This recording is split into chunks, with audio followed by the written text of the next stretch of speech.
Hi guys, I'm Reeves, stylist and educator for BaByliss Pro.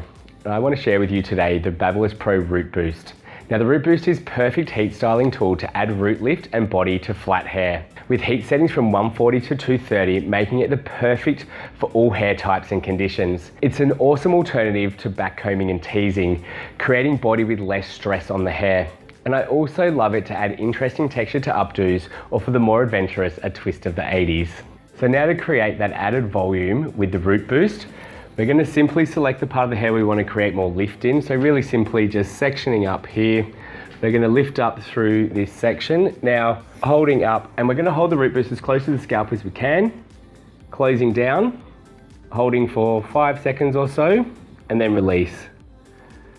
And then we're going to just do a second section because we want to create a nice long lasting volume. So we're going to do 2 passes through. And you can see how that creates that really great crimped section through there.